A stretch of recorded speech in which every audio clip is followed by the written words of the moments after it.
नमस्कार, बहुत स्वागत है आपका। अयोध्या से निमंत्रण पत्र तो आया होगा, लेकिन बहुत सारे लोगों का सवाल है कि उनको पीला चावल नहीं मिला, क्या करें। 22 जनवरी को अयोध्या में राम मंदिर में प्राण प्रतिष्ठा समारोह होने वाला है और ऐसे में अगर अभी तक आपको पीला चावल नहीं मिला तो आप पास के किसी भी मंदिर से ले सकते हैं। अगर वहाँ भी आपको नहीं प्राप्त हो रहा है, मान लेते हैं आप किसी ऐसे जगह रहते हैं जहाँ आपको बिल्कुल भी नहीं मिल रहा, तब आप क्या करें। तब आप एक काम करें, आप अपने घर में जो चावल होता है, छोटा वाला चावल जिसका आप खीर बनाते हैं ना, बिल्कुल वही चावल लेना है। थोड़ा सा ले लें और इस चावल को हल्दी से कलर करें। अब कैसे कलर करेंगे, देखिए हल्दी ले लीजिए, थोड़ा सा 2-4 चुटकी ले लें, उसमें 2 बूंद पानी या गंगा जल डालें। हल्दी हल्का सा गीला हो गया, इसको चावल में हल्का सा मिक्स कर दें। ज़्यादा गीला मत कीजिएगा वरना चावल टूटने लगेंगे। और चावल एक पहले से आपको अच्छे से चुन कर रखना है कि वो टूटा फूटा हुआ ना हो। इसके बाद एक मिट्टी का पात्र लें। आपके घर में मान लेते हैं मिट्टी का बड़ा पात्र नहीं है तो मिट्टी का दिया होगा, दीपक जिसको कहते हैं, वो दीपक ले लें। दीपक में इस पीले चावल को रखिए। इस चावल में एक सिक्का डाल दें, कोई भी सिक्का, 1, 2, 5, 10, जो भी सिक्का आपके पास है वो डाल दें। अब इसको आप दीपक को पीले कपड़े से या लाल कपड़े से अच्छे से आप कवर करें और उसमें गांठ नहीं लगानी है, बल्कि मौली धागा के सहारे हल्का सा लपेट कर उसको बांध दें। मौली धागा वही जो आप कलावा बांधते हैं कलाई में। दूसरा, आपके घर में जो छोटे छोटे बच्चे हैं, माता पिता अपने बच्चों को हाथ में इस दिन कलावा जरूर बांधेंगे सुबह सुबह स्नान करने के बाद। याद रखिए, कलावा को बांधना आवश्यक है, ये सुरक्षा कवच देगा। अब सवाल है कलावा कितने बार लपेटें। कलावा में 3 धागा होता है और इसको 3 बार या 5 बार लपेटना है। कलावा लपेटने में आप गायत्री मंत्र का जप कर सकते हैं या फिर नमः शिवाय का भी जप कर सकते हैं। आप जो भी भगवान को मानते हैं उनके मंत्र को जप करके बच्चे, बड़े, बुजुर्ग सबको बांधिए कलावा को। पत्नी अपने पति को कलावा नहीं बांधेगी, बच्चे बांध सकते हैं अपने पिता को। याद रखिए, इस बात का ध्यान रखिएगा। और दिया कहाँ कहाँ जलाएं। आपके पास अगर चावल आए हैं तब आप उसका क्या करें, पीले चावल का। चलिए जानते हैं विस्तार से। हिंदू धर्म में भगवान की पूजा का भी महत्व है और भगवान को कुछ विशेष सामग्रियां अर्पित की जाती है और उसमें चावल सबसे अधिक महत्वपूर्ण स्थान रखता है।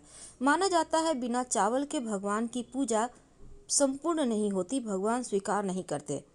ज्योतिष शास्त्र में चावल के प्रयोग में बताया गया है कि सीधा संबंध इनका माँ लक्ष्मी से और बरकत से है। चावल को हमेशा वैभव से जोड़कर देखा जाता है। चावल चंद्रमा का भी प्रतीक है और शुक्र का भी प्रतिनिधित्व करता है।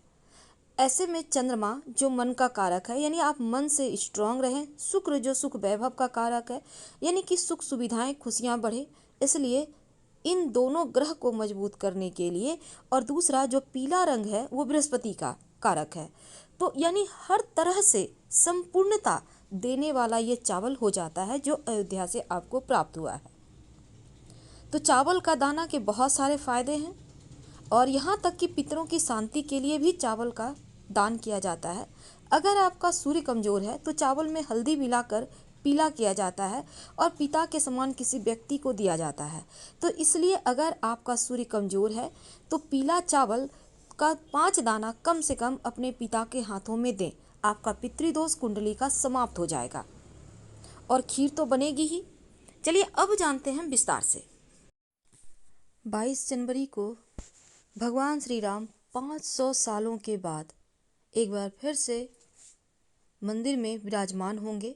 रामलला का प्राण प्रतिष्ठा होने जा रहा है और इस दिन को खास बनाने के लिए जितने भी पूरे दुनिया में हिंदू परिवार के लोग हैं, वो लोग इस दिन को खास बनाने के लिए बहुत सारे प्रयोग करेंगे। खासकर जो निमंत्रण पत्र आपके घर आया है उसमें रखे हुए चावल का क्या करें। दिया जलाने हैं, दीपावली मनाने हैं, कहाँ कहाँ मुख्य कम से कम 5 दिया कहाँ कहाँ जलाएं। तो राम भक्तों की टोली निमंत्रण पत्र के साथ पीले चावल बांट रहे हैं। धन प्राप्ति के लिए हमारे हिंदू धर्म में अक्षत के बिना कोई भी पूजा पाठ पूरा ही नहीं होता और चावल देवताओं का अन्न है। राम मंदिर से जो चावल आए हैं पीले रंग के, उसको आप लाल कपड़े में, याद रखिए, बांध कर अपने धन स्थान पर रख दें। क्योंकि चावल शुक्र का प्रतिनिधित्व करता है और जो धन का कारक है, इसलिए पूजित जो चावल है उसको धन स्थान पर रखेंगे तो धन प्राप्ति के योग बनेंगे और बरकत होती रहेगी, भगवान श्री राम का आशीर्वाद भी बरसेगा। लेकिन सवाल है कि जो अयोध्या से चावल आए हैं उस चावल का और क्या क्या प्रयोग किया जा सकते हैं। देखिए, इस चावल के 5 महाप्रयोग किए जाएंगे। ऐसा नहीं कि सारा चावल आप सिर्फ रखेंगे, बल्कि थोड़ा सा चावल, ये जो राम मंदिर से चावल आए हैं इनका 5 तरह का प्रयोग कीजिए। पहला काम करना है पीले चावल का इस्तेमाल। देखिए, पहला थोड़ा सा चावल, ज़्यादा नहीं, 1 चुटकी आपके भंडार घर में जहाँ चावल रखी रहती है ना, उसमें डाल दें। 1 चुटकी, ज़्यादा नहीं, 1 चुटकी। याद रखिए 2 4 5 दाने होंगे, उतना ही काफ़ी है। घर में जैसे चावल को आप लाल रेशमी कपड़े में बांध कर तिजोरी में रखना है। मंगल चंद्रमा दोनों सक्रिय हो जाएगा, लक्ष्मी योग बनाएगा, घर में खुशहाली आएगी। और चावल जो है ना, शुक्र ग्रह का प्रतिनिधित्व करता है, इसलिए शुक्र ग्रह से धन, वैभव, लक्ष्मी, भौतिक सुख सुविधाएं प्राप्त होती है।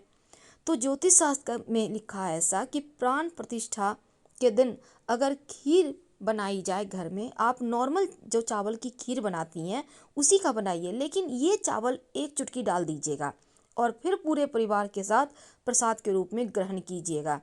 घर में सुख समृद्धि बनी रहेगी। आप इन चावलों को इस दिन 22 जनवरी के दिन कम से कम, जब आप तिलक करती हैं, आप अपने घर के तमाम बच्चों का, बड़ों का, बुजुर्गों का रोली से, तब उस तिलक के ऊपर इस चावल के 2 दाने कम से कम चिपका दें माथे पर। हर कार्य आपका आसानी से बनेगा।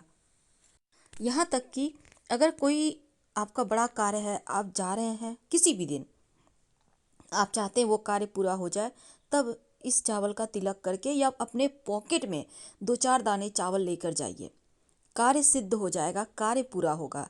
वापस आने पर इस चावल को आप चाहें तो सुरक्षित रख लें या किसी पंछी को भी दे सकते हैं या किसी पौधे की मिट्टी में डाल दीजिएगा। अगर आपके घर में लड़कियां हैं, विवाह नहीं हो पा रही है, शादी होनी है या तय हो चुका है, तो जो पिता है ना, जो राम मंदिर से चावल आए हैं, कन्यादान के समय चावलों से आप कन्यादान कर सकते हैं। थोड़ा सा चावल उसमें डाल दीजिएगा, पूरा नहीं डालना, थोड़ा सा। यानी हर शुभ मंगल कार्यक्रम में इस चावल को आप डालिए।